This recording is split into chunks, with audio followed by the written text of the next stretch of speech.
Good evening. Welcome. This is Ignite Your Soul Connection 2016, Day 5. I don't know if you've been with us every night, but boy, we have had a terrific time. We're just going to give a few minutes for more people to join us. So while we're waiting, I suggest that you get maybe something to write with so you can take notes. You may want to get a beverage, water, tea. I have tea tonight, and I also have my jug of water, right? Alkaline, of course. And, just give it a few minutes. We have an amazing conversation.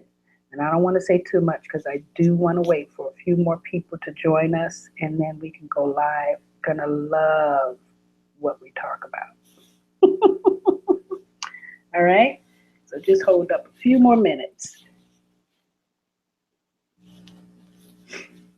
It has been a Mercury retrograde this week, and I'm really pleased that we survived it. And although we had quite a few glitches and a few things to get around, just really knowing and being in sync with the overstanding that it was a Mercury retrograde, we didn't trip out too much. We just kind of held on and stayed with the energy. So if any of you are being challenged with the Mercury retrograde, don't push against it. Just say, okay, let it go. Go sit down someplace. Go meditate. Relax. Okay? Very cool. All right, just a few more minutes. It's 8:02. We have quite a few people on already, so if we get to 10 people, we'll start, or if we get to 8:05, we'll start.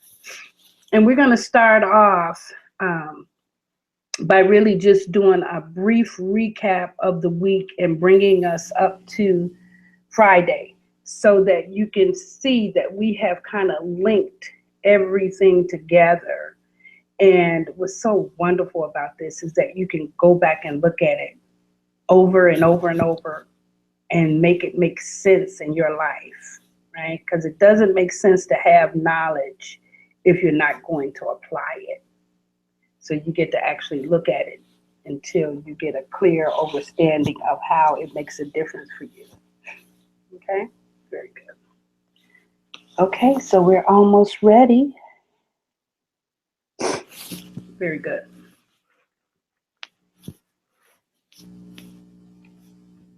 Let me check over here and see if any of our producers, we have a message. Okay. Got it. Thank you. We have several people on the other side listening for us and listening for you too. So if you have any questions, you can also find the information that we've posted this week. You can find it on our fan page, Ignite Your Soul Connection on Facebook. So we've listed quite a bit of references for you. Okay. Okay. So let's go ahead and get started with Ignite Your Soul Connection, Day 5. So this is our 7th season of bringing this amazing event to you. And the reason that we actually started doing this is because we wanted you to know that you have some of the most amazing teachers, healers, ministers, light workers, life coaches right next door. You have people in your community who have taken time to educate themselves, to actually do work on themselves, to actually heal their life. And now they position themselves to be able to support you in that same process. So most of us don't know that we have those resources. So we wanted to introduce you to them. So there's several people all week and from all over the country. Everybody is not just from Chicago. I'm in Chicago, but everybody isn't from Chicago. And we started off on Monday with a conversation called, oh, wait, before I say that. So the theme of this week is a dissertation on manifestation. And we're really encouraging people to take on manifesting a life that you love, and don't wait for somebody else to dictate what that looks like.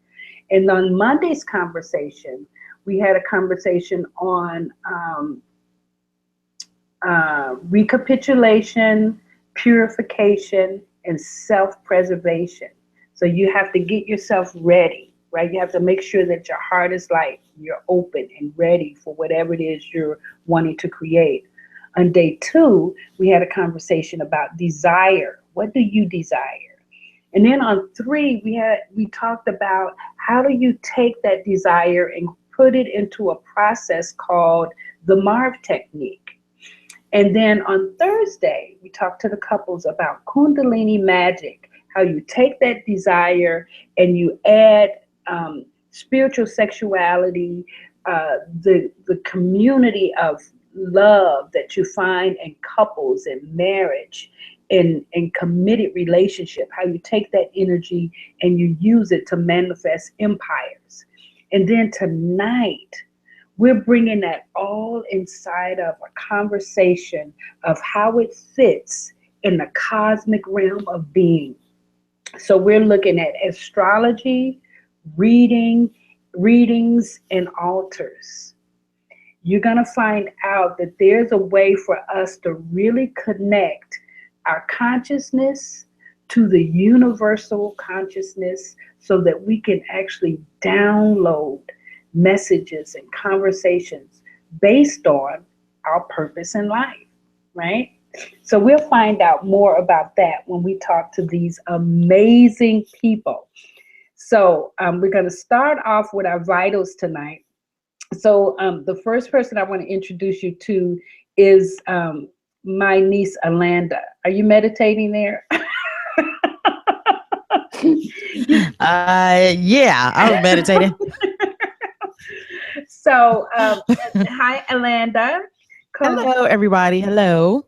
She's How are you joining doing? us from Dubuque, Iowa. Yes, I am in Dubuque. Yes, I am real. I'm a real person. Real people live in Dubuque. yes. And Alanda is one of our senior coaches, seasoned coaches. She's been a part of everything that I do Yes, in I life. have been. Uh, And I willingly, I yes, want to do it. I haven't dragged you along, right? Yes. So, No, and I always wanted to. It's been a pleasure. yes, you've been a pleasure to be with too. So why don't you introduce yourself and tell us what you do, and then tell us your vitals. Okay. Well, a little bit about myself. I am from Chicago, of course. I am Alanda Gregory. I am an executive life coach for Master Force. And not only am I a coach of Master Force, I coach people myself. I have certain clientele. I do creative professionals. That's my expertise. And what we do, I help people visualize, actualize what they really want, how they put it down on paper. What exactly is it that you're trying to accomplish? Okay, you want a career, you want this, but how are you going to get there? So I pretty much coach people on pulling out their greatness, basically. That's in short. And in addition to that, I write. I call myself an entrepreneur because I write and create for different people, so, and for myself. So I'm right now in the process of finishing up a book about abuse and bullying and how it relates to one or the other. And from that, as a hobby, I do a radio show on Saturday, a radio show with my hubby on Wednesday. And I do a lot of stuff, but basically I do a lot of work inside of helping people pull out their greatness. Okay, you want a job, but what do you really want to do? And I really encourage that because I too was from that path of just working and it's not what I wanted to do, and money is not everything. And I've been through all that. I've been through money. I had money, not having money, and it brought me here. So that's it. I want to know your vitals. Okay. So I as far as the destiny cards are concerned, I am a 2 of diamonds. Ooh, you're not a two. No. No. I'm not. What am I? I am a thought I was 2 of diamonds. No, you're the same as my sister. No, we're not. Uh-huh. Two of spade. No, I'm a two of diamond. Okay, I'm not gonna argue with you. I'm just saying. I could have sworn I was a two of diamond. Oh no, that's it. That's him. He a three of diamond. Never mind. I'm a two of spade. Like, wait a minute. Oh no, you know what that is? That was my yearly card. Yes, never mind. Anyway, I'm a two Okay. of spade. Yes. I guess to that resistance. No, two of spade, and See what I have to put up with. that's my other. That's the twin. It's the dual. Whatever. Yeah. Okay. And so right now I'm thinking in the last time we did a natal chart, I'm a Gemini, with moon, Capricorn and moon. Moon Capricorn, Mm-hmm. moon and Capricorn, sun and Gemini. And from the last year, I thought I was ascending Scorpio. Okay. That's, yeah. Mm-hmm.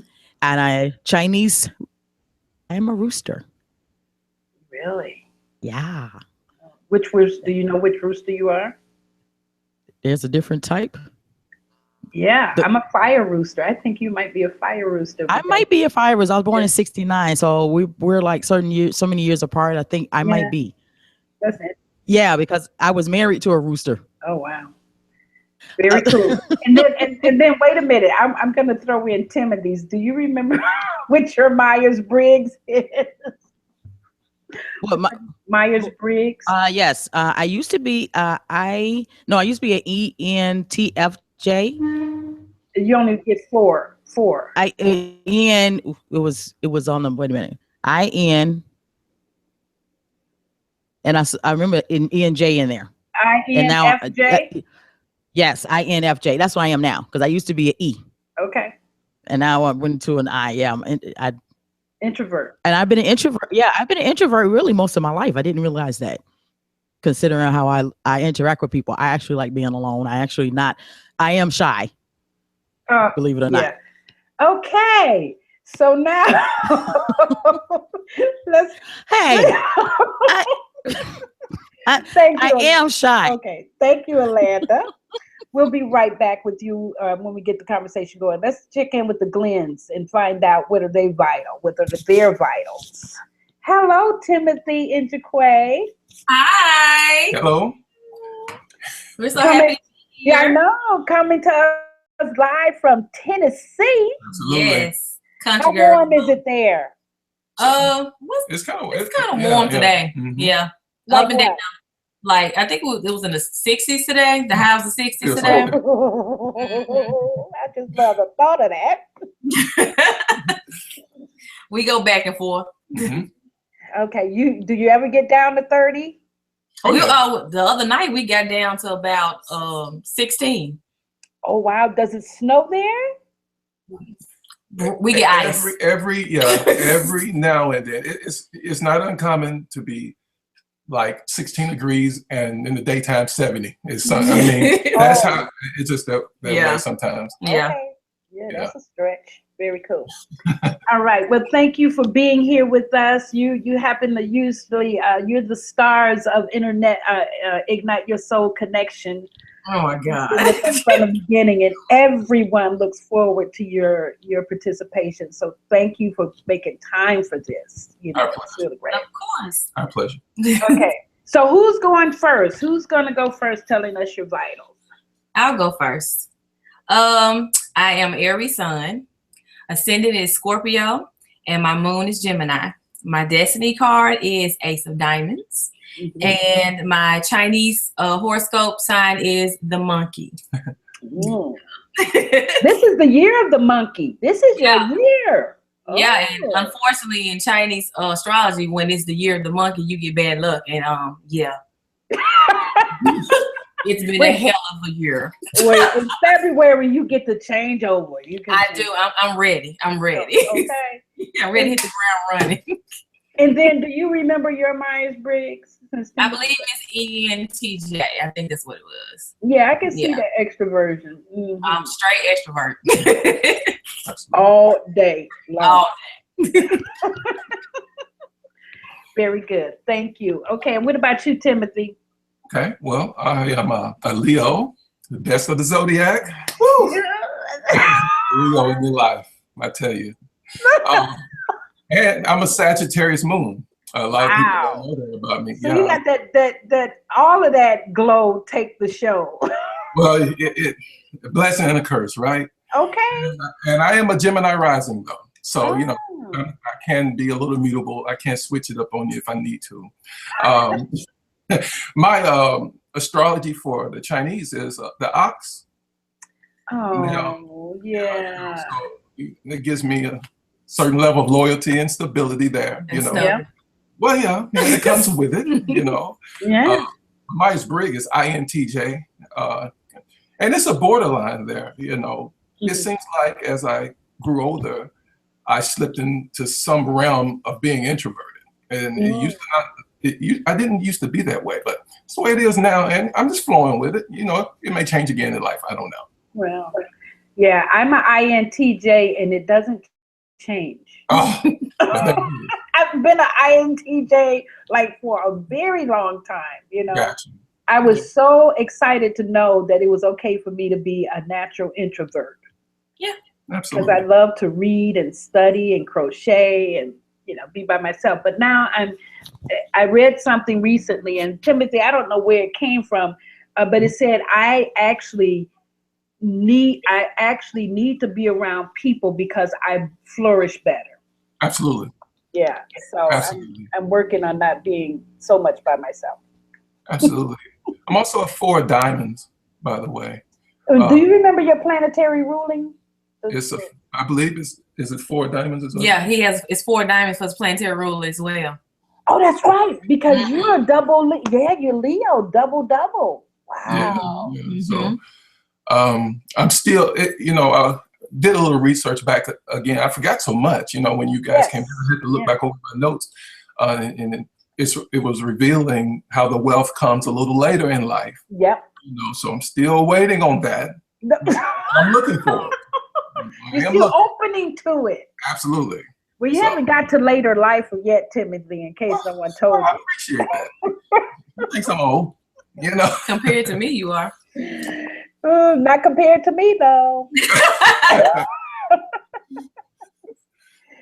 Very good. Thank you. All right. So now let's get this conversation on the road, right? Let's start off talking about the astrology and why would we even include astrology inside of a conversation called dissertation on manifestation? Why is astrology of any use in that type of conversation or for manifestation, period? Great question. Great question. Well, let me just give you a little background first about how I got involved in this. It was not by my choosing. It's nothing that I enjoyed doing. It was nothing that I even liked doing. I'm not even sure if I even believe it. You know, I can give her all the credit for seeing something in me that I couldn't see in myself. Wow. And I believe about 6 years ago, I came to her. I had a fade in, a short fade haircut, right? I came to her. I said, you know, I really feel a presence. And I had no other name for it back then, but I called them the ancestors. I feel a presence, and the only name that I could put towards that was the ancestors. And I said, I feel the ancestors are telling me to grow my hair. And this is 6 years today, you know. I started growing 6 years ago in December. She broke down on me, right? Because she liked the clean cut. That's how she met me. And she literally cried. Of course.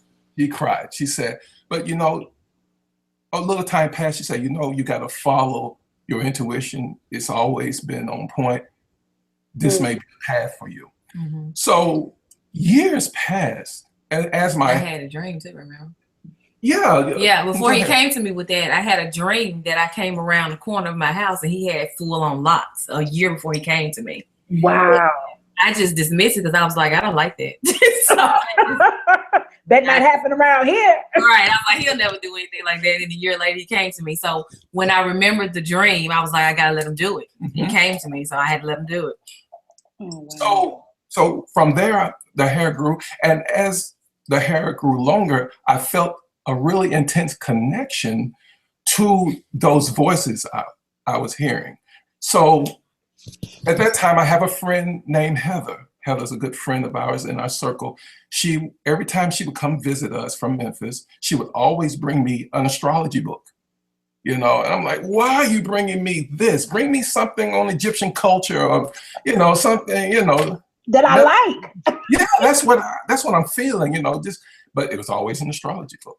So from there, I just began to look at it. Now, all through my life, I always liked being a Leo because I thought Leos were cool. I love lions, you know. So it was always cool, but never did I think I would be doing readings or even studying for myself and my family. But that's kind of what happened. And she said, you know, I believe your destiny may be entangled in astrology. And one day I just sat down and said, I'm going to be open to this. And it really changed my life. It changed the course. It put everything that I was doing in psychology, metaphysics, all of these things, it made sense to me. You know, it really made sense. It's why when you get a reading from me, it's not some printout, cookie cutter explanation of what's going on in your chart. It's something that I've experienced. It's very intuitive. And the ancestors still speak to me, but they reveal the name as the Magi. Okay? So, and a lot of people think when I put the Awakened Magi on my Facebook page, that is one person. Magi is plural. It's a group of ancestors. When I'm doing people's chart, I never do them on the fly. Everybody wants a chart on the spot, but the ancestors or the Magi is who I consult for wisdom and guidance, that I can get out the way and put whoever is before me on this chart on stage. They are the stars. So that's so how. Wait a minute, Timothy. You know, it's as you're talking, what's right there for me is, you know, I don't know about anyone else who's listening, but I know that when I was growing up, if you talked about astrology inside of, I grew up in church, you know, if you talked about astrology to anybody in the church, it was like the devil's information. Yes. You weren't supposed to go over there. Now, weren't you a minister? How did you move from, you know, give me a little bit of that. Absolutely. Ever since age 15, I've been speaking before large groups in church. In my 20s, I became a licensed and ordained pastor, worked through the ranks, and eventually assisted many well-known ministers that, you know, people would know just by watching TV. And that's how I met my wife in the process of doing that assisting in church. From there, we started our own church, and we were pastors of that church. So I don't know the day or the hour that the shift came, but one day I woke up and I told her, we can't do this anymore. If I'm going to do it, I'm going to be me, and I'm going to tell people the truth. And I knew the people in that audience could not hear the truth that we found. So what we did, we gathered, I contacted local pastors and said, you know, these people need a home. I didn't just leave them in the street. Now, how many pastors you know do that, right? Pastors are about, you come to my church, you come on in. We found everybody a home, you know, that they could go to, because we want them to be comfortable in their transformation. Some people are not ready to wake up right in that moment in such a shocking way, right? So from there, a group followed us, and that's the circle that we have now at Light, at Leadership Institute for Transformation and Empowerment. And that's when the shift came, when the name changed, because the name of the church was Destiny's Place. We shifted that into Light. And a handful of people stayed with us, going on 16 years now. Wow. 16 years. Wow. They have been faithful and supporting us, and their minds are intertwined into light. They are every bit of light just as much as we are. Yes.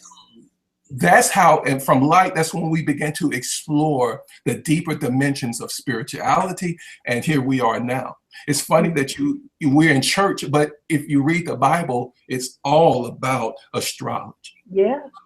Even the story of when Jesus fed the multitude with 2 fish and 5 loaves of bread. People don't know that is a Virgo Pisces axis. Mm. With Pisces being the fish and the loaves of bread is representing Virgo. It's telling us that if you're going to feed people, you have to go from a place of altruism, which, deals with Pisces, and an analytical, a focus, a design mentality to designate your awareness to specific things. And you can manifest things. You want to talk about manifestation. Mm-hmm. That's how we do that, So when I started doing this, people started reading the Bibles again because it started making sense. Yes. So wow. Thank you. And even the Magi. The Magi in the Bible were the 3 wise men. And that name always stood by me because my grandmother back in the day, in the 70s, they had the little figures, the men figures that would be on the camel, and one of them was black. And I'm like, well, who is that dude? I don't remember that, but yeah, I've never heard, they got the white guys, but this black dude here.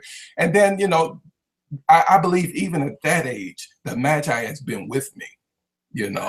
And they were the one that followed the star and were led to Christ consciousness. Mm-hmm. And how did they expand Christ consciousness? By bringing gifts, by bringing incense. And nothing has changed even in our awareness today. So yeah, to answer that question, I know I took a long way around. No, that's fine. But astrology, see, Carl Jung believed that the psyche is not in the mind, but we live in the psyche. The universal cosmic mind. So, we're always trying to change people's mentality. You change that by changing your awareness to what is surrounding you, instead of just rolling the dice, right? This morning, Moon went into Scorpio. And there's somebody who woke up this morning not feeling in touch with their intuition. They're a little grumpy today. They don't know why. I know why. Because I can see it on the chart. But it just gives you an example how people go through their lives just rolling the dice. And that's why I want to come in to allow people, because nothing about astrology is fatal. Nothing is done. You are the designer and the controller of your own destiny. Mm-hmm. I love to give people options. But let me tell you, if you wake up blind to your surroundings, you will be a slave to fate. Mm-hmm. So I appreciate that question. I don't know if I answered the way you did. Wonderful. And I just wanted to make sure that the audience, all week, we want the audience to know that we are evolving on our path. Mm-hmm. And most of us, if not all of us, first started in the church. We mm-hmm. literally got our first steps of, the theology, our belief systems were all formed there. And then at some point we began listening to spirit, our ancestors, whatever that was outside of the church, mm-hmm. And that led us to a different place. What were you going to say, Jaquay? I see you. Oh, okay. You just in agreement with that, but yeah, right? But I can say this, there's anything that I do, if people, I don't want them to be so impressed to what I know, because I know nothing. Mm-hmm. I know nothing. I am a believer that we existed before this third dimensional realm. I believe we chose the place and mm-hmm. time of these planets to come through to bring back to our remembrance. So I'm just an instrument in that. It's, if I was going to credit somebody, it would be her, because she was the one who said, stay on this, don't give up. Even when I resisted it, she saw that in me until it connected. And I think, I know we talked about mates and everything last night, but I believe that, having a mate to see something in you that you can't see in yourself is so vital. It's so important to your destiny. Yeah. Because, who knows where I would be without that guidance, So that's wonderful. So, okay, so now you have this astrology, you have that you've been studying. Now, why would it benefit, a person to know what their natal chart is? I mean, that's, yeah, what benefit is it for someone to know their natal chart? Sure, And where sure. did that even come from? Do you have a history of how that's even started? As far back as I can go, and this is something that I'm working on with the assistance of the Magi here. As far back as I can go is the wheel chart. I believe it was the Temple of Dendera in Egypt that has a wheel. It's kind of a wheel, but it's shaped in a snake, there's a wheel that represents Egyptian netters or Egyptian gods. Every sign has a priestly duty and a responsibility to bring to the people and bring awareness to consciousness itself. So as far back as and I'm sure the Egyptians learned it from, it's no telling, you got the Dogons, you got those in Ethiopia, you got the masters there. I don't know how Sumerians. far. Mm-hmm. Oh yeah, absolutely. So I don't know if anyone knows, but one good thing about, like Carl Jung talks about, is all things work together, and consciousness just like the Christian scriptures are a reflection of the written letters of Egypt, right? Mm-hmm. So all of those things go together. So it's great that the consciousness continues to go on, because synchronicity is everything. Mm-hmm. It's everything. It keeps the consciousness alive, even when we lose important books of information.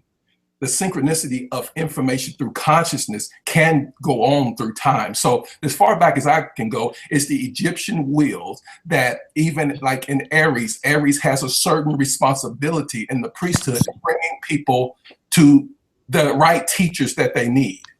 And that's what she does as an Aries. She, it's not about knowing the information herself. She is always in contact with the right people to bring them to a place that can help them. So that's as far back as and I'm working on that. It's a work in progress, and I hope to have that ready as something to offer people who are interested in that. But as far as a natal chart is very important to understand, and not just a sun sign that you can see in a magazine. And a lot of people, they go on Facebook. My sun sign is, what? Pisces, and Pisces are the greatest. Well, you don't know how your sun is aspected to other planets. If your sun is aspected pretty harshly with Saturn, you're not going to be your everyday Pisces. Mm-hmm. Okay, so we got to know how your planets are in relationship to other planets to give you a description of who you are. And okay, everyone knows the sun sign, but believe it or not, the sun sign is the pinnacle of astrology. Mm-hmm. It is not the meat and potatoes of astrology. You got a moon that you want to deal with how you are in relationships. How is your intuition? How receptive are you to the universe? Your moon will tell me all of that. And then you got your rising sign, or what I love to use, because I like to use the terminology, ascension astrology. Mm-hmm. And I think ascension astrology is very relevant as we go through the winter solstice, right? Because right now, the literal sun is going through the astrological cross. It's on there. It'll be there and rise on the 25th. Mm-hmm. And what went on when Jesus died on the cross? Well, scriptures tell us that he went to another dimension that we call hell and freed and released those who were caught there. That's what we're supposed to be doing now. We're supposed to be going through our own inner hell and releasing anything that doesn't serve us, that it doesn't need to be trapped anymore. And we release those until we rise again on the 25th and ascend, right? So saying all of that, astrology is very important when you're dealing with the ascension sign, and it's very important if you have a birth certificate to get that time right. Don't just guess at it. We were kind of talking about it a little earlier. I had somebody tell me, when my dad brought groceries over every Friday about, 11:30 in the morning. I think it was around that time. You don't want to roll the dice with an ascendant. Mm-hmm. You want to be very specific on that time, because that time, astrology moves every 4 minutes, like I said, you know, and signs change on the ascendant every 2 hours. So that's very important to get that ascendant right, because the ascendant is the body of consciousness and our awareness. It's not the sun sign. So let's make sure that we have the audience get clear about what the information is required for you to actually do a reading. So tell us all of the pieces. All I would need from any client who comes to me is their birth date with the year. Okay, I would need their location when they were born. That's very important in case we want to do other things with their chart. And I need the time, the exact time of birth, AM or PM. With that, we can open up the portals of information to be downloaded so that we can remember, that person can remember why they came here, why they chose to incarnate in this time. And the natal chart is so important because there are so many charts you can do. There's Saturn returns, there's solar returns, lunar returns, there's transits, there's composites. So all of these things come together from the natal chart. You start at the natal, even secondary progressions or whatever starts at the natal chart. That is the root of any reading. So those things are very important. And they give you a knowledge of not only who you are now, but who you were in another life. If we look at, for example, the South Node, okay? My wife's South Node is in Aquarius. So the South Node represents all of the lessons that we're carrying over from another life. So that means that when she comes into this life, she may have some baggage, some karma in Aquarius, that energy to deal with. And her North Node is in Leo. And Leo opens your potential to the now. Boy, she picked the right one. You know? Right. And that's another thing that I looked at when we were doing the astrology is I pay attention to who I have issues with, and I pay attention to the people that's in my soul group. And he just named Aquarius to Leo. And my best friend is an Aquarius, and my husband's a Leo. You know who to pick to align with what you need to do. And, you know, even with Nicole being my best friend, she's a Virgo. She represents my mother. My mother's a Virgo. So we clashed like that. She and my mother and I used to clash when I was a teenager. And I had that same issue with Nicole. So all these things literally lined up just like the planets in your life showing you where you need to work. Wow, that's powerful. Absolutely. And then now, do you actually use that natal chart with your raising of your daughter? Absolutely. Absolutely. Tell us how that works. How does that work? Well, tell them about the point that you found for her. Which about one? For her a career. Oh, yeah. She had a certain aspect in her chart because my daughter is very sheltered. You know, she was not the type of little girl that was able to spend the night at everyone's house. We're very particular with that, you know, and if she did, I needed to talk with the parents. I need to know who was in that house. If any men are in that house, I need to know all the information, you know. Yeah. I'm just that type, you know, look, I got Saturn in the first house. It's a long story, you know, but it happens. So we found a certain aspect as I was just going through her chart that said that her success will be away from home, which is critical for her because she wants to go into dance. But even as a teenager, she can already frame her thoughts to getting up out of here and going somewhere where her wealth is. You know, and it helps us be able to release her and let go and realize we can't get in the way of that. We need to be able to take our hands off and trust that this is her destiny. She's gonna be okay.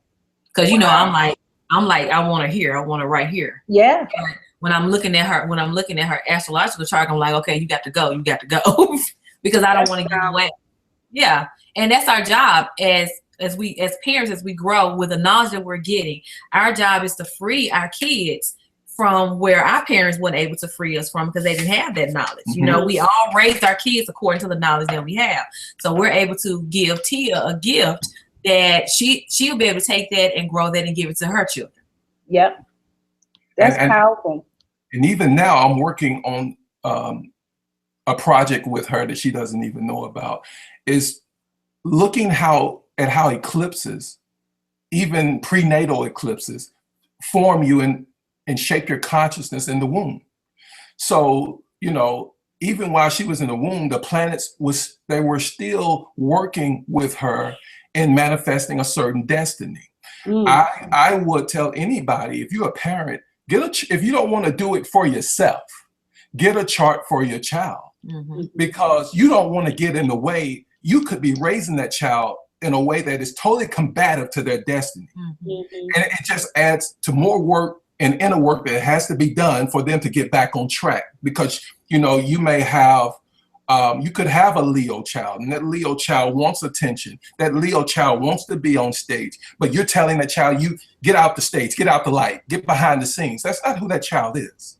You know, you have to work and guide that child, of course, with balance, guide that child according to how the rhythm of her chart is. So that's very important, you know, especially in this age that we live in. I know a lot of people, they still believe we're in the age of Pisces. I don't believe that. No. I believe that we have slipped in the age of Aquarius. I believe we've been here a while. Even scriptures, you know, they tell us that you've heard this 1,000 times, the kingdom of heaven, right? The kingdom of heaven. Well, in the Greek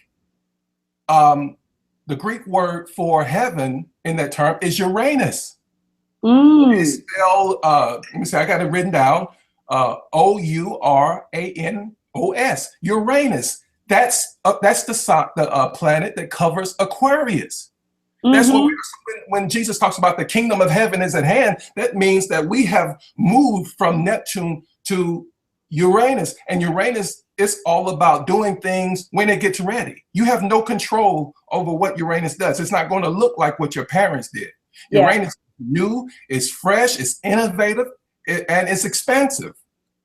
So that's what we're living in. And I think the more we try to hold on to Pisces, you know, and Pisces is all about putting things kind of in a neat box. Spirituality needs to be like this, and everybody needs to be just like everybody else. And keep it secrets. Oh yeah. Don't tell the masses. Don't tell the masses this information, like I'm telling you with these scriptures. Elitism. Exactly. Perfect with elitism. So yeah, it's very clear that we are in the age of Aquarius, and it's time to start aligning with that energy, because success, and that means, you know, we have no control over when our success comes. Only thing we can do is cultivate it and make space and be ready when it's your time. Wow. So, and know yourself so that you can actually deal with it. Absolutely. That is so true. That is so true. You know, it's so interesting because my youngest son is 21. And when he was actually born, the first thing we did was have his natal chart done, and we sat down and did the reading and everything. And he had 6 signs in Gemini. Wow. I mean, 6 houses with Gemini, right? Okay. Right, Timothy? I was like, whoa, I won't be able to say nothing. Well, yeah, you know. And then here's the other thing. It also said that he had the energy, the athletic energy of someone like a Michael Jordan and a Tiger Woods. I see. You know, highly intellectual, right? I told his dad, let's just help him with school. We don't have to, you know, we can do all the sports stuff, but he's got to be balanced. Right. Absolutely. Yeah. And then come to find out he's a 9 of diamond like Einstein. So I can't do nothing. He just through the womb. Well, the most frustrating thing in doing these charts that I've encountered is seeing like somebody who's athletic like your son. You know, Muhammad Ali had Mars in the midheaven. It gave him a vital energy to compete, to win, and to always be up front. And here's when I see people, I've had many people who come with their sun in the midheaven. The midheaven is the highest point of the chart. It's the place of noon as the planets go through when you were born. The midheaven is at the top of the chart, okay? So any planets that are close to that and closely conjunct to that gives you an idea on your purpose and destiny in life. And I've had people come to me, you know, living almost check the check in a cardboard box or whatever, and their son is at the midheaven. That's the same as Martin Luther King. It's the same as many other great leaders. Wow. You know, I've had some with Uranus at midheaven. You know, Gandhi had a Uranus at midheaven, and people, they don't live to their chart's potential because they don't know. They don't know who they are. Exactly. And sometimes you tell them, and they don't want to step up. Wow. You know, so, but look, my job is, and sometimes I don't even know if people are even ready for a reading. Mm-hmm.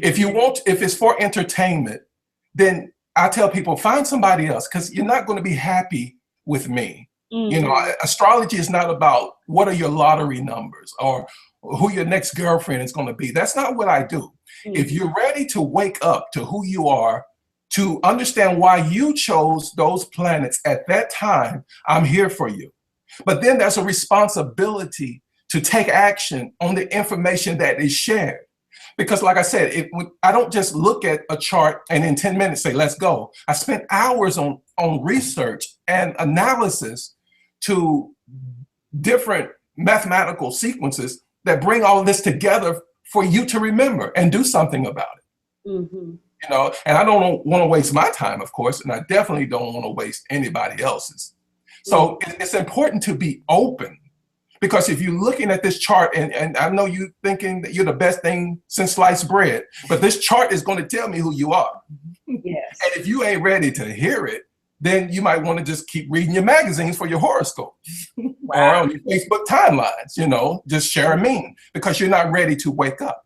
And that's not saying that everything on a chart is bad. There's no bad and good in the chart, but there are challenges that must be confronted, must be met in order for you to ascend in life, or you can just stay on the hamster wheel. Yeah, very cool. Thank you. Thank you. Now, Jaquay, you know, we touched a little bit about readings, right? We touched a little bit about people using, you know, coming to Timothy to get a reading and an astrological reading.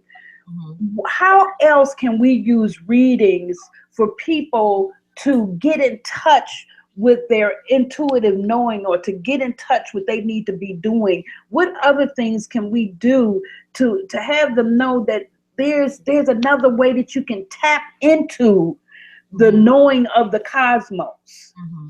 Mm-hmm. One thing that came to mind when you all were discussing astrology, and he was talking about how I assisted him in going down the path of astrology, is it helped with the destiny cards. I remember before you came down and you did a couple destiny card reading for us. Mm-hmm. And with me being Ace of Diamonds and him being a Four of Diamonds, I remember you telling him that the way that's set up, I believe that I'm the sun to his moon. Okay. Mm-hmm. In the reading, it said that in a career, if he listens to my advice, he will be very successful, and that he will find financial success with that. And if we hadn't had that reading done, you know, with us being Leo and Aries, it'd have been somebody to bow down.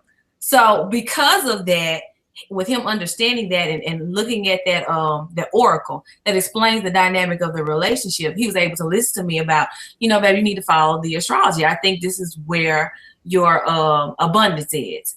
And he has shined. He has just soared. It's like overnight he just could pick up on things that was already there, and he didn't realize he had that ability.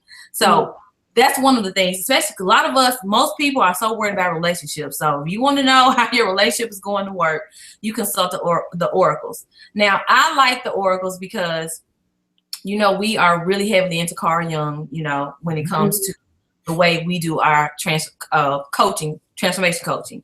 And Carl Jung brought up the idea of archetypal energies. And we know those archetypal energies are those unconscious energies that cause us to do what we do, to believe what we believe, and to live the way that we live. Most of us don't know how to contact or tap into those archetypal energies. We can't do like Carl Jung and spend 12 hours in a room and let the energies come speak to us and tell us, you know, why we're the way we are. So oracles were created originally to tap into those archetypal energies to tell you what is going on with you unconsciously. That is why I began using the oracles. Mm-hmm. And I use the angel cards. I'm getting into the tarot, and it's great for you to understand the depth of why you are doing the things that you are doing. When I am stuck on some type of emotional issue and I can't figure out what's going on, I get real clear by going and doing my cards, and it's giving me a reading of the energies that I'm operating out of that I might not be aware because my ego is just on high alert right now, or I'm emotional. So the importance of these readings is not to fortune telling. Let's get out of that first of all. It's not tell your fortune, because the readings only operate based off of the archetypal energies that you are living in that moment. So if you, one of the, I'm gonna use the example of the Fool card. Everybody's heard of the card. It's called the Fool. And most people don't understand that that card is talking about the person is young, going out on a journey, and they're starting something new. And then you got the card in reverse, because the cards have different energies. The card is in reverse. That means you being naive to something, you being foolish about something. But the card that I like to bring up the most is the card of the self-saboteur. And most people operate out there because they don't know what's going on inside of them. But we think that the self-saboteur card is a bad card, but it's not. It's actually an energy that is either there to let you know how you're off. So if you're not listening, because these energies come to you all the time, and they can say, hey, you need to stop doing this, you need to go this direction. We don't listen. Right. Self-saboteur says, okay, I know how to get your attention. So then all these things happen around you, and you're going, what the hell is going on in my life? And if I'm doing my reading and that card comes up, that means I'm not listening to the energy. I'm not realizing that I am operating in a space inside of me where I'm attracting these things to get my attention. So I like the readings and the cards because it tells me what I'm not seeing. It's kind of like I tell my daughter. My daughter, she's a full-out Aries, and she cannot stand for nobody to tell her what to do. I don't care what path she's on. If you come tell her, baby, you know, you might want to look at this. You just offended her and you've pissed her off. So when she's sober, I'm able to tell her, I said, baby, I'm not telling you the path that you're going on is wrong. What I'm saying is, as you were journeying down your path, there was a sign over there to the left. It was kind of orange and you didn't see it. You missed something. So you might want to go back and look at that, because it can make your journey, you know, a little bit better. So that's what these oracles do. As you're going through your path in life, because we are human, because we have this emotional spectrum, because we operate out of so many things and life just gets in the way. Sometimes we don't understand what's truly going on inside of us. So the cards are here to help you tap into those archetypal energies so they can tell you this is what's going on inside of you. You need to stop and reflect, or you need to think about why you are looking at this way, or it's just so many things, so many ways it can talk to you. But it's not about telling you a fortune. It's not about telling you about whether your man is cheating on you or not. It's not about telling you whether you're going to win the lottery. It's not about any of that. It's about telling you what you need to change inside of you so that you can achieve the goals that you have set before yourself. Absolutely. Wow. Very good. I hope I answered that. Yeah. And then when you use those readings yourself, I mean, you gave a perfect example. I love that first example you gave. You know, when you can see the benefit that it does for you, it's easier to work with other people to get them to see it. But now, you know, you come from this Christian background too. Yeah. How did you open yourself to even listen to this side of the, you know, the cosmos? I had to take it in steps, because even when he came to us and he was like, you know, baby, I wanted us to learn about the law of attraction. I want to learn about all of that. I looked at him and said, no, that's not of God. We shouldn't be doing that. That's, you know, we've been taught to stay away from those type of things. And the way I speak with the universal God speaks to me through information, because I'm very logical. I'm a logical person. And the way I operate is through information. And I break down things with information. So I always say a prayer, God, send me information on the path that you want me to take. So I could be just doing something and a book will pop up. And like he was speaking about Heather has a gift. Whatever step we fixing to go to, she just started dropping them books off, right? So she got me into Carl Jung, reading about all of that. And in one of the Carl Jung books, he was talking about how he used tarot. So I looked at that and said, I'm not sure about that. I'm just kind of nervous about that. So I started with Doreen Virtue angel cards. That was safe, but she's using Archangel Michael and Archangel Gabriel, and that was kind of related, you know, in the church for me. So I would use those, and they felt better, and it was light. But then as I started studying Carl Jung more and going and understanding darkness, and that is not anything to be afraid of, it is what we must embrace. It is the feminine. It is what is coming into the planet right now. Yes.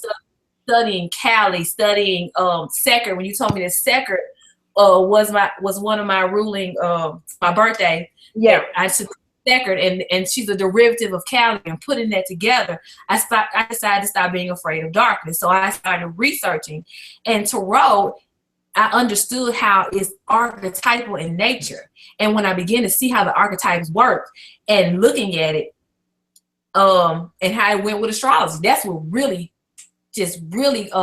attached me to it. Was he was studying the astrology, and I'm looking at something, and I see that when my card Aries, that the chariot is my card. And that's exactly what I've been experiencing in my lifetime, is the card. It was aligned up with everything else.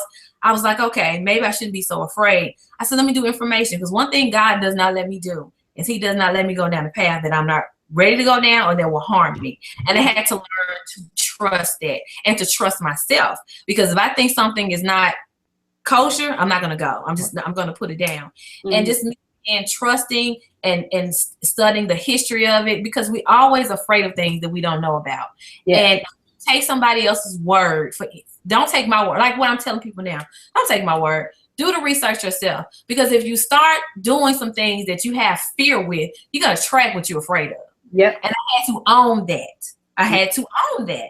So once I let go of the fear and did my own research, I had no reason to be afraid of it anymore. And now I understand what its purpose is for. I'm not using it for fortune telling. I'm using it to transform my life. Yes. Yes. That is very cool. You know, I remember, I think I was like 19 years old, right? And I'm walking across the college campus, and I had some really powerful revelations with my relationship to God, and my spiritual walk was very powerful. And I said something to myself. Nobody else was walking with me. I said, I think I must be like Jesus Christ incarnate. I just can't do any wrong. And then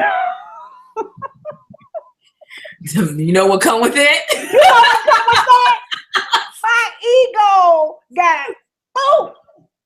I mean, it was so, when I remembered that, and that's what started me. That's what made me start using oracles, because I saw that my ego was so right there, you know, just ready to take charge. And my ego would have me go way over here somewhere, and my intuition just said, no, don't go there. And I'm like, you know. And so I started using readings just to honor my intuition. You know what I'm saying? Because I'm very logical. I'm very, mental. I don't know. That's Saturn, the Gemini. That's probably the Gemini moon, you know? And so the readings really gave me some stability and some balance. Right. So that I wasn't always trying to decide based on what I know is right. Exactly.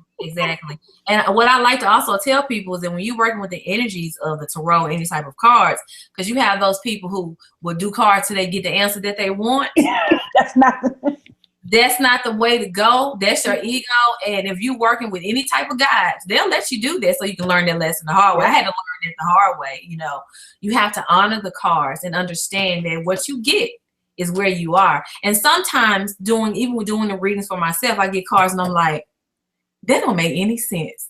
But then as time go on, I go back to those cards and I'm like, that's what you was trying to tell me. And you're right. It set you outside of the ego. And it's funny that you said you was Jesus Christ incarnate, because if you study the Christ consciousness, its job is to blast your ego. Yes. Christ consciousness destroys the ego. Yes. So you have to balance those energies there. It's the light and dark of inhabiting that type of energy. Yeah, I really got clear with Timothy just recently, the power of my darkness, like that and the blessing that it is. I was saying to somebody yesterday, I say, anybody can point you. They can say, look, the light is right there. Can you see it? Just walk on over there. but very few of us have the ability to like stand next to you and say, come on, let me walk you to the light. Yes. You know, everybody, you know, people are scared of the dark. You They know, are. yeah. So I'm one of those people that, you know, it doesn't faze me like that. Right. You Well, know, dark is so where your gifts are. is where the gifts are. But the readings allow me to gauge myself, especially in relationship to other people, so that I'm not trying to force them to move when Yes. they're not ready. Exactly. Exactly. Yeah. So it's really you know, I don't like to overstep myself in people's will. Yes. Right. And some people don't get that trying to control other people is not what we're here for. No. That's right. And we need something to tell us that we're doing that. Lord knows I do as Aries. You know, I will, and we will. Yeah, we're gonna wheel you to Right. Right. Right. All right, so now let's bridge this conversation over with Alanda. We're gonna go over into the altars. Now you've heard us talk about the astrology and the readings. Now, can you see the bridge, like how astrology adds some kind of foundational work and readings add some kind of foundational work to us building altars? And then you know, why would people want to build our altars? You know, I mean, you know, however you want to, yeah, whichever direction you want to go in there, you know. Well, yeah, I'm taking notes and everything. I'm listening to just Yeah, Quay yeah, and Glenn exactly. and Tim, and just phenomenal. And knowing my destiny cards and this path that I've been on have brought me to this place, because I too Christian background, and doing the altars was one of those things of just not like, that's not right.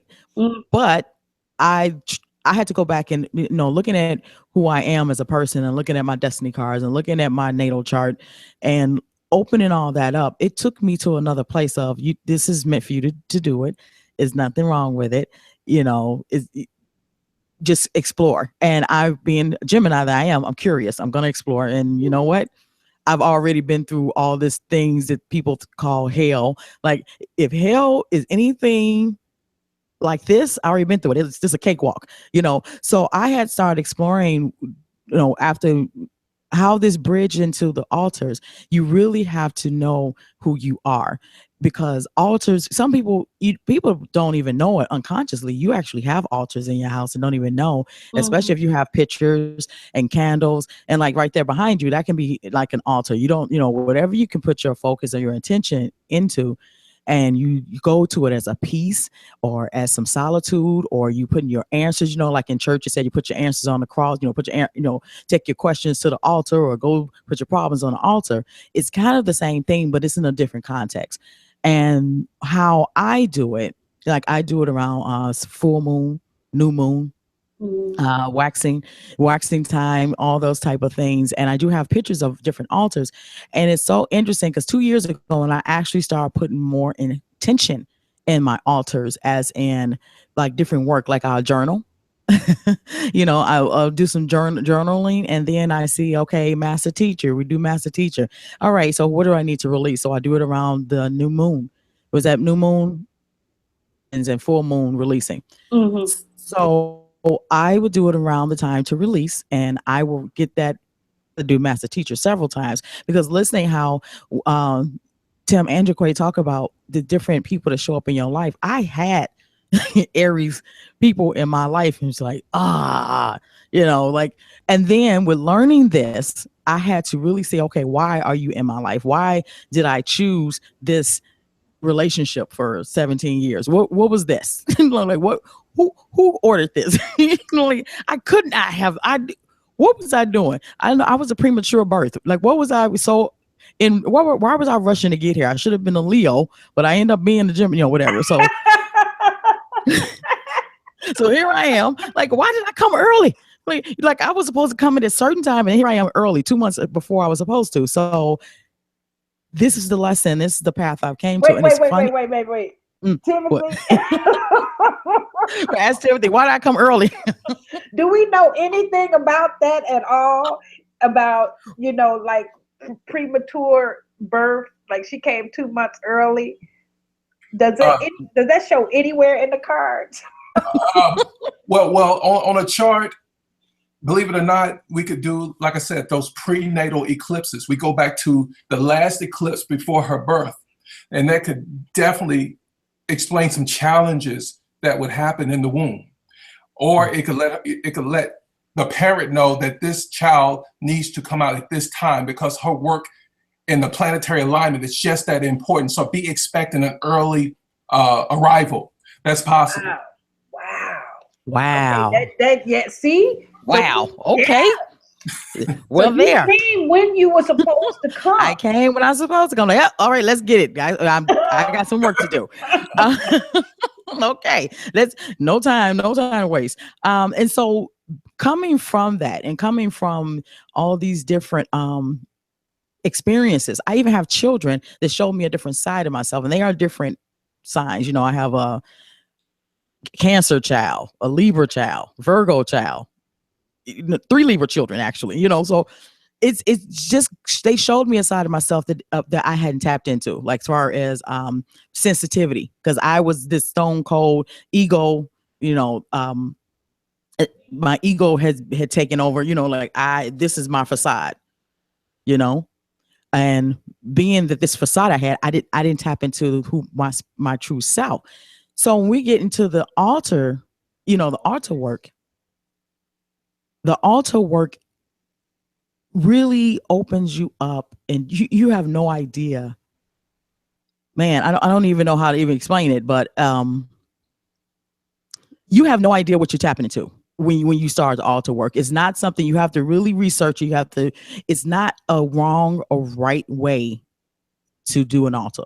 It's not a wrong or right way. Mm-hmm. It's really, mine is totally intuitive. And I realized how intuitive I was because of experiences from years ago when I used to tell relatives, even you, that I would have these spiritual experiences. People will come visit me, or something will come visit me and freak me out.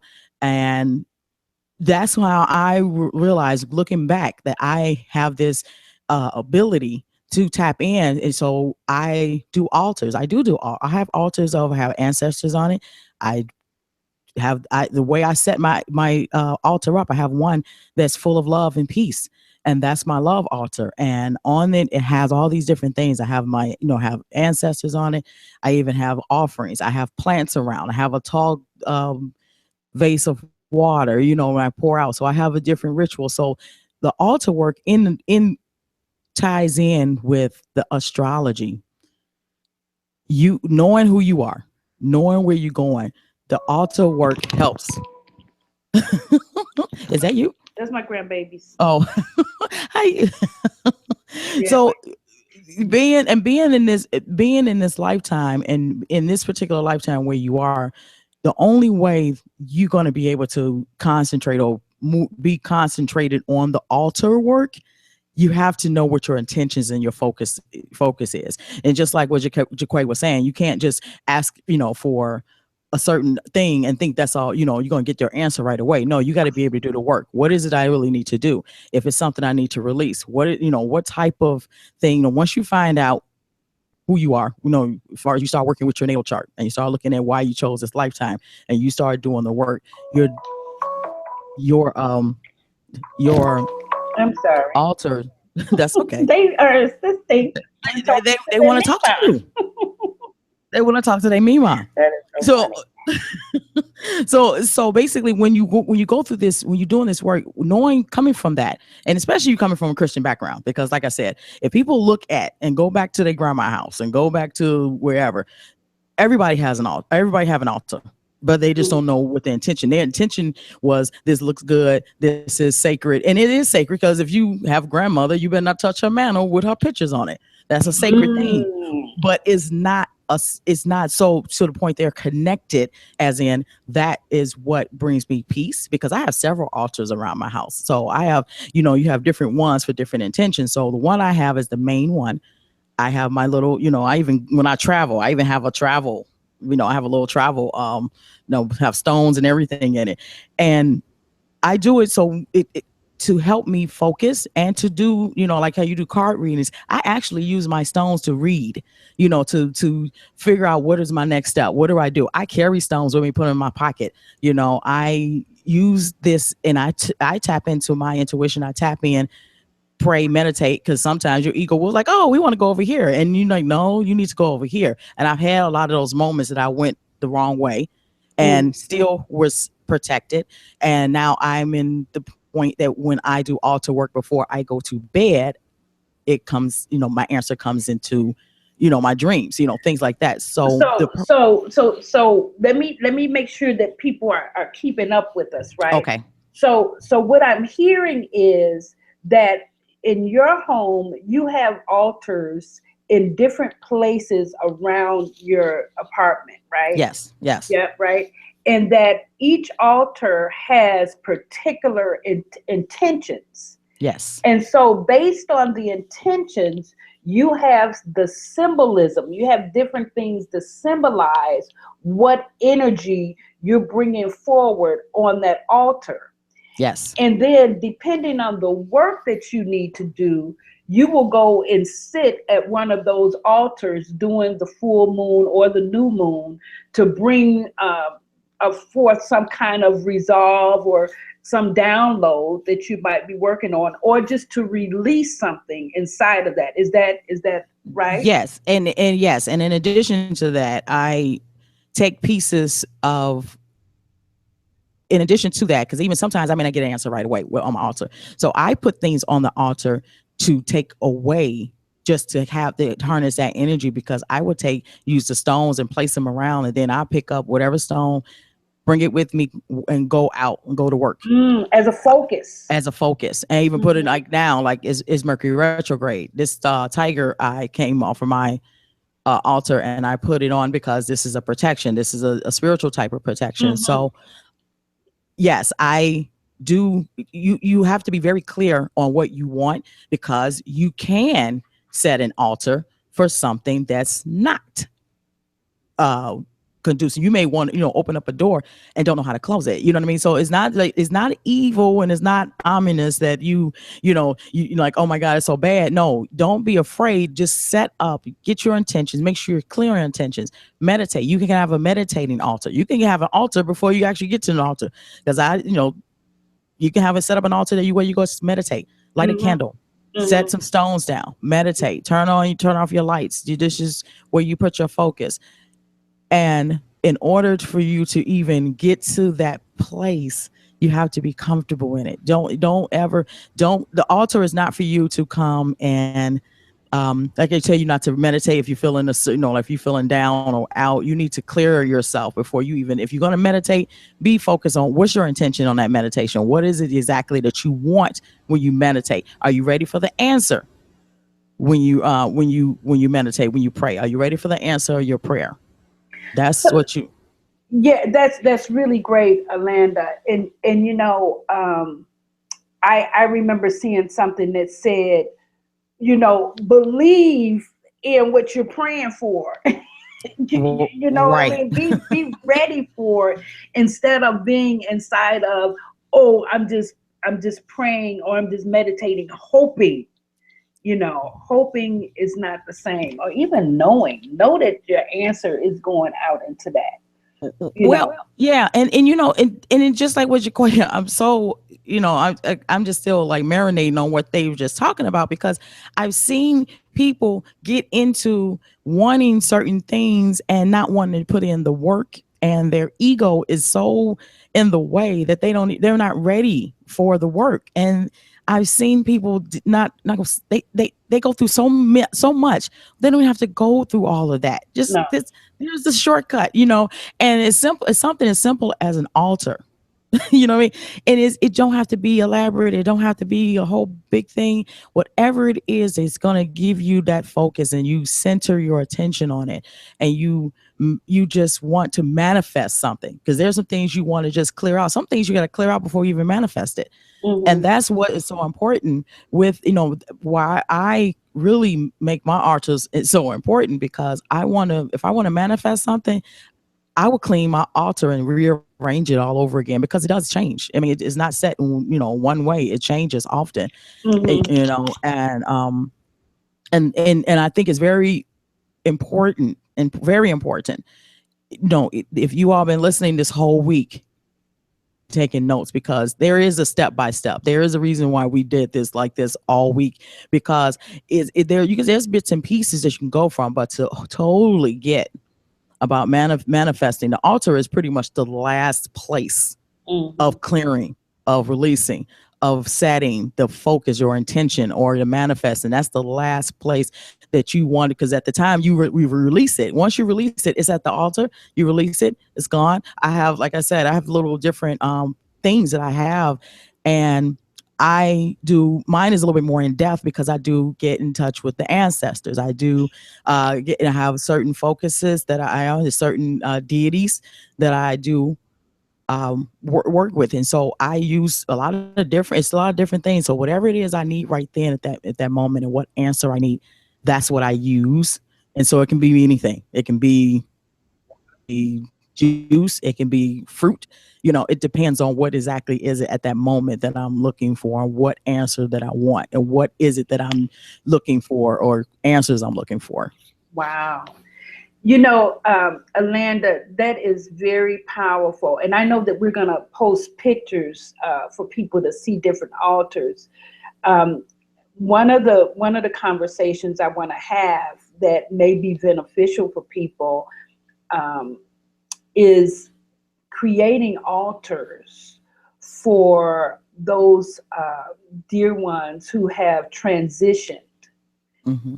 So that there is a space in the house that kind of welcomes their energy, and at the same time, they can create a line of communication. And that might sound a little far-fetched to people, but that's like very doable. Do you have some conversation around that you could share to support people who, especially this time of year? And it's the holy days, and people are missing their loved ones, and their loved ones are right there tapping them on the shoulder. I'm right here. Absolutely. And it's interesting that you say that, because when my granddaughter passed, my daughter's, her grandbaby, I took, before I left, of course I prayed and everything, like, what do I take with me? I had a book, of things, just things just for people to transition. So there's people call it spells, but I just call it stuff I work with. I had that, and I had a red scarf, and I wrapped the book in the red scarf, and then I had sage and all the different stones, particular stones that I had with me. So I went down there, and I went to the house, went in the house, and I pretty much just sat there, and I took your book.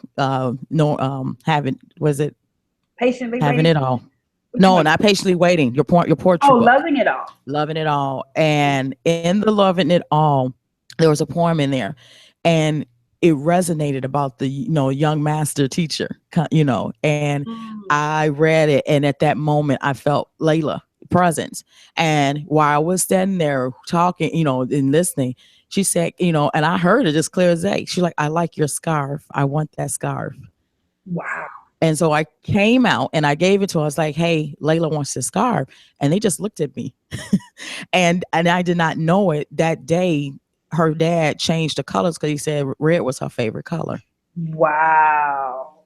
So when I left the scarf, I left some sage, and I left, and I told them, like, set this right here for her. I said, this is what you want to, and the scarf, I said, if you want to keep the scarf upstairs on the bed, do. I said, but you want to keep something here, because, you still want to be in contact with her. I said, she maybe want to talk to you, so that's what I suggest for people, get something that's favorite. I have my mom on my altar.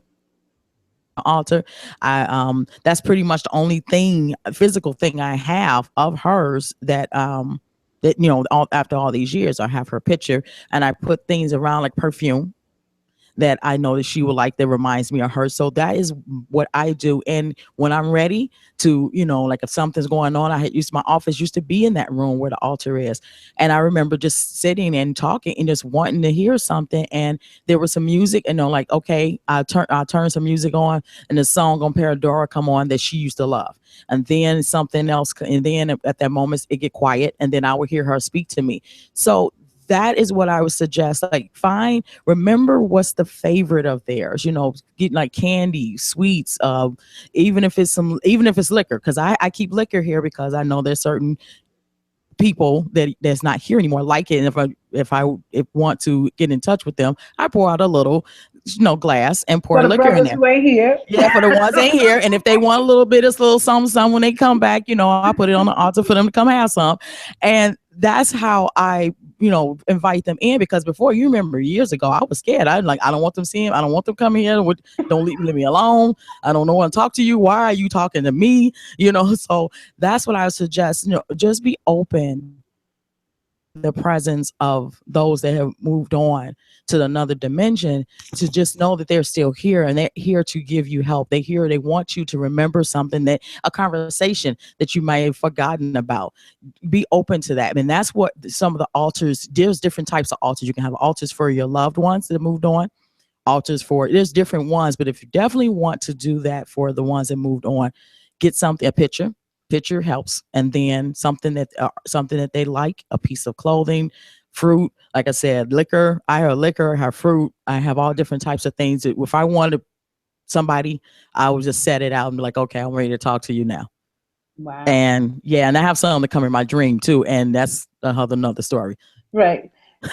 Now I've seen altars at Timothy and Jaquays. What would you add? What would you add to that? What would you add to what Alanda's saying? There we go. Either one of them. Alanda pretty much hit everything, especially with I do my card readings at my altar, definitely. Mm-hmm. I do the majority of my card readings at my altar. And when we think of altar, the way we see it is when you study altar, especially in the Bible, it's a place of sacrifice. Mm-hmm. And it's where you go to sacrifice your ego as well. So when she said she put things on there to leave, you're making a sacrifice. So whatever burden you're having or whatever you're dealing with, you take that and you put that on the altar as a sacrifice. And it is sacrifice. And in return, you get, whatever it is that you're seeking on the spiritual plane. Nothing material. You can manifest material things, but that's not the ultimate point.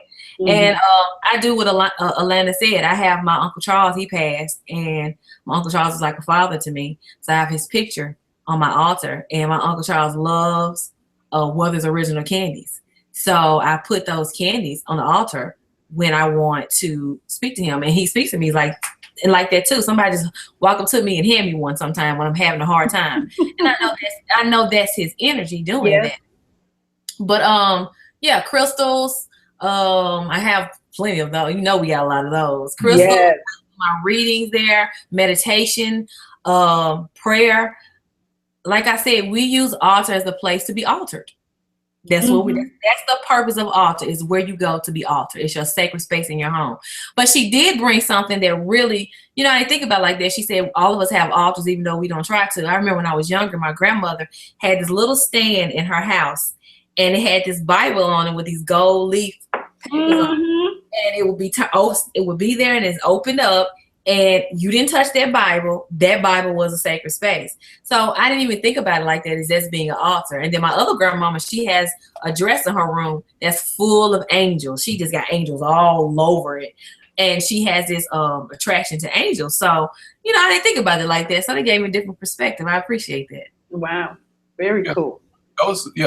You've seen, like I said, you've seen mine. I have spent over $1,000 something on crystals alone. Mm-hmm. I got one here that I use. This is my quartz that I channel with. And when I'm doing readings, I keep it close. Mm-hmm. It's a quartz, so it's a Leo crystal anyway. So it vibrates well with Leo. And, even with dealing with astrology, I would find you a crystal that resonates with your sign, that gives you it's an amplifying type of energy that goes with whatever you're doing. I thought Alana did an excellent job at laying it out of how it's not complicated to establish an altar. It just needs to be you. Like on my altar, wow, I got my grandfather, his wedding ring, and my grandmother's wedding ring on my altar. I have, like I said, I got the crystals. I even have an old basketball coach that passed. He's on my altar, that was instrumental in my awareness. So yeah, it has to be you, you know. Even if we post the pictures, I'll tell anybody, you know, let that be an example of how to be authentic. You know, let it be authentic, you know, whatever you put on there, you know. It could be your grandfather's old shoe. If that's what you're feeling, put that on your altar. Right. You'll get access. You get access. And like she said, be intentional. Everything on our altars is intentional, from the color of the cloth that we have over it. You know, red is Aries power color. I have red cloth on mine.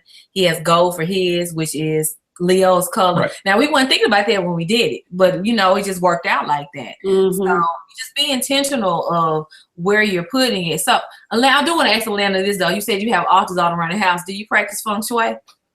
Yes, as a matter of fact, I do. I do. Yes, I do. And it's fun. It's interesting too, because my husband does too, but I don't think he don't call it that. It's if it's something not feeling right in the house, he just automatically gets up and changes it. Like our bedroom is now is changed. Our bedroom is in another room now because it wasn't feeling right. So it's like he gets in those moments too, and I go, okay, I'm feeling it, because now we're back in the room, because the room that we're in now was a guest room, and everybody that's been coming over has been sleeping in our room. They've been like, I'm in peace in here. You know, that's where one of my altars are. And it's like, I'm in peace. I love it. And I think that at that moment, he was like, okay, let's go back in there.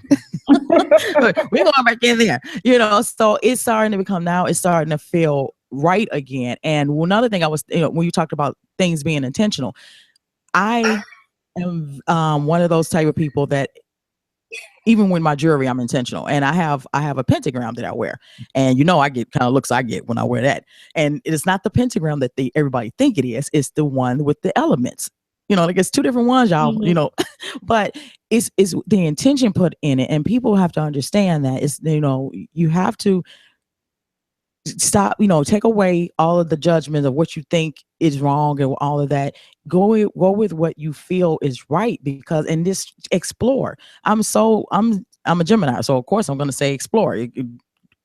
Explore to your heart's content, you know, and if you're not hurting anything, explore, you know, find out what you like. That's the best way to know how to set up, you know, how to set up any of this. You know, your self-discovery is in exploring. So just explore what you like, because even on my altar, I have pink for some reason. I didn't like pink for a long time, but now I'm attracted to pink. I love red, but on the altar, even my where my yoni egg is on a pillow in pink. You know what I mean? So it's like I have everything. I have pink on there, and I have different colors. So it's really not. It's as you know, as Tim said, it's not hard. Just set something up. Whatever you put your focus on, you want a little bag, a little something. That's it. you know, and I wanted to say that one of the ways that I used my altar, one of my altars this year, was when my son had ran into some legal challenges, and my spirit told me, put him on the altar between your mother and your grandmother.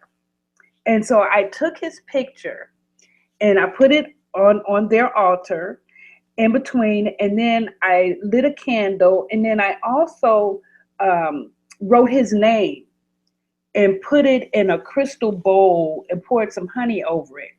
And I sat in meditation and said, you know, we're just requesting sweetness over his life, you know. And I got this really, you know, just calmness came over me. And sure enough, when we went to court the next time, things switched. I mean, it switched. That is amazing. You know, yeah, we don't even, you know, it wasn't something else that we did, but it was just a whole nother, you know, and he's still in the process, because, you know, once they get you in the system, they kind of want to keep you in there. But it's being worked through with more sweetness. So again, that's going back to the intention you were talking about when you sit at your altar. And I like how Joy said that, when you be intentional, sit Yep. there with an intention. Yes. And Yes. yeah, so it was like the ancestors, his grandmother and his great grandmother. They got you. Brought in the juju. Yeah, that's what they did. They like, hey, we got this. And I also want to tell people, if you light candles, there's another thing also, this one of those things, because people like to use candles. When you light candles and before you blow them out, snuff them. Yes, you want to hold the intention that you went to the altar with. You want to snuff them, but you want to keep that intention. You don't want to be there, just whatever, and in a whatever kind of mood. Your mood is very, very necessary when you work doing altar work. That's, I tell people it's very important. When you blow out your candles or you snuff them, don't go in there with being mad. Because I'm not saying you just canceled out everything, but your energy, kind of like is fighting against what you already set up. So I think it's very important too with your candles.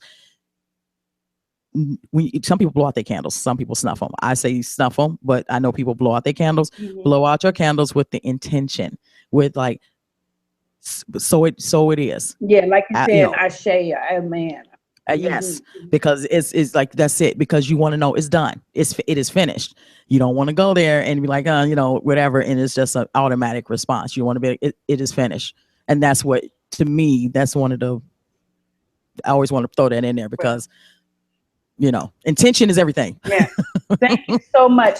Now, do you have, you're going to put pictures in the Ignite Your Soul Connection. Do you have any other references? That you're gonna place there? Okay, so we'll place those. Yes, I am. Okay, good. We'll place those. What about you, Timothy and Jaquay? We have the things that you sent that we're gonna place in the. Yeah, we sent it to you already. Okay, so I'll place those. Okay, so we're at the end of this amazing week,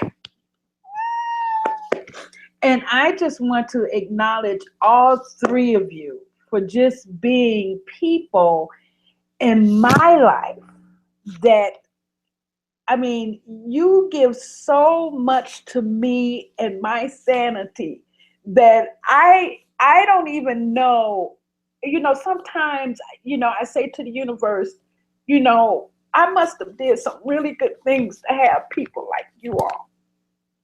I messed up a lot, but it's just the gift that you are and how you just naturally are part of that. And Alanda, you just such right there. You just like a right hand, a right arm. And I want you all to know that even when you're not with me, you're with me.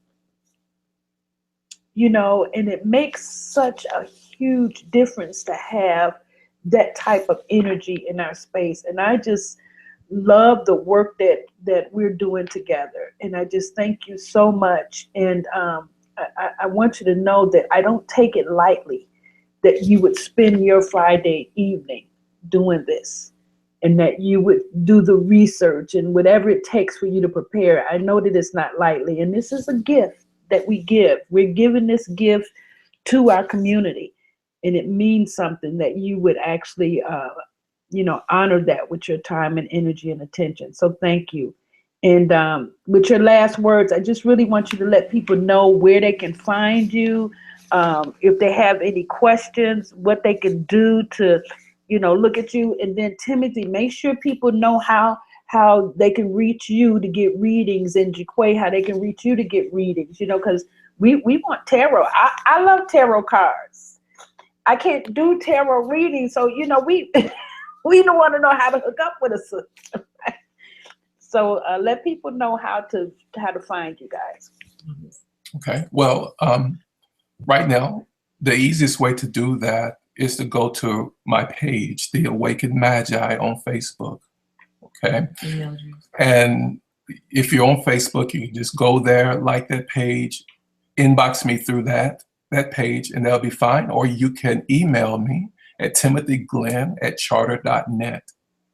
And I can get those, and we can arrange a time to just have a brief consult to make sure that I can fit your needs or whatever, to make sure that everything's compatible, let you know exactly what I do, and the seriousness of what I do. So that's the best way to reach me. Right. And if you want to contact us for coaching, you go to theofficiallight.com, or you can like our Facebook page, Leadership Institute for Transformation and Empowerment. And our email address, if you want a personal reading with me, our email address is theofficiallight. What is it? Contact at theofficiallight.com. So that's how you contact us there. And we'll put that on the, let's make sure that we put it out there so that people, are trying to.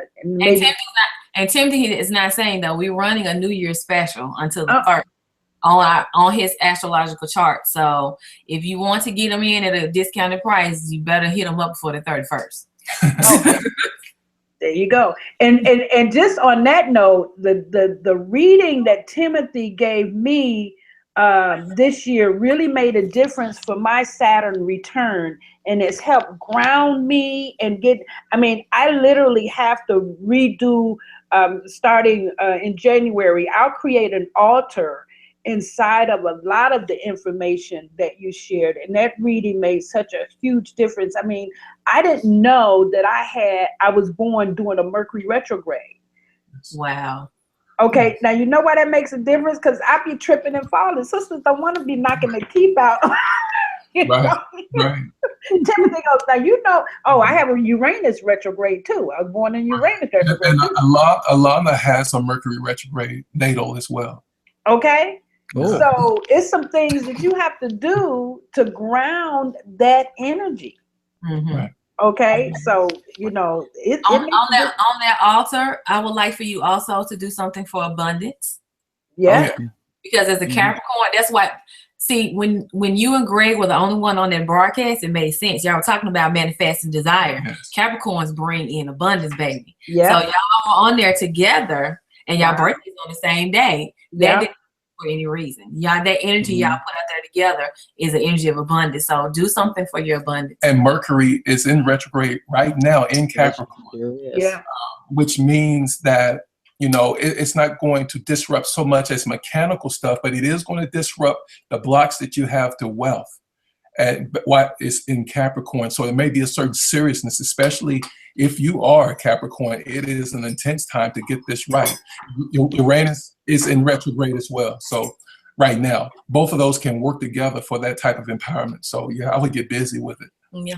Wow. Yeah. Wow. Okay. Thank you. Yes. I'm gonna get busy with it. Yes.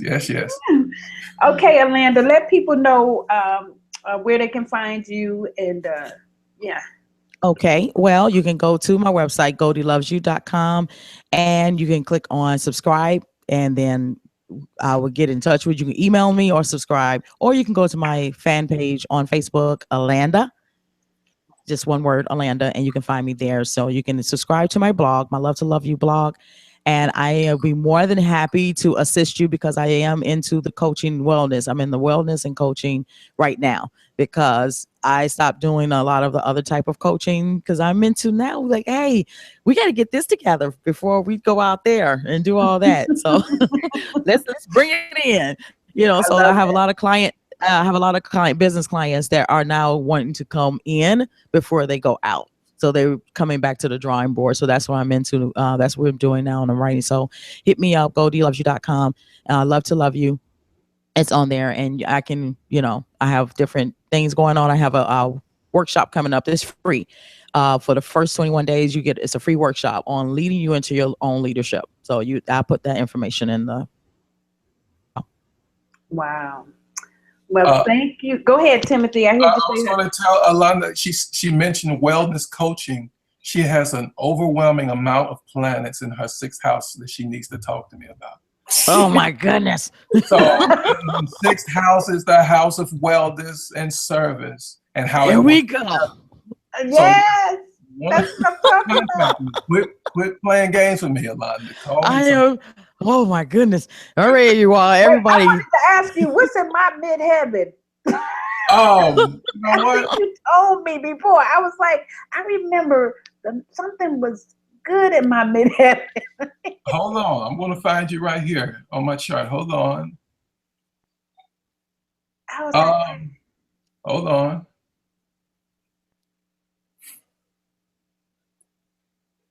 The sun. Mm. The sun. It's the same as Martin You're Luther supposed King. to have money too. Absolutely. You are supposed to have lots and lots of money to give away. You know, I told you I had a Bantu reading a few years ago, and the reading said, "You have more money than Bill Gates," and I was like, "Well, wait,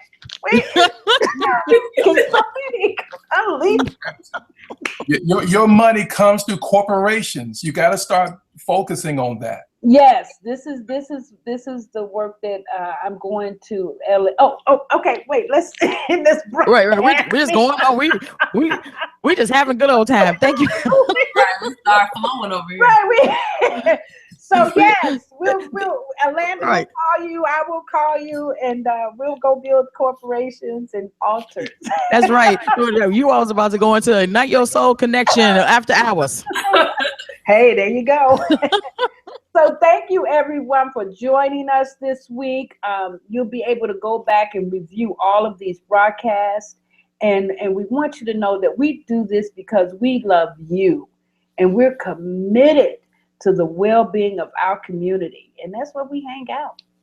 Right, everybody? That's where we hang out. That's right. That's right. Yes. So That's right. we are ascending. See you on Yes, the we next are. go. Thank you. Good night. Bye.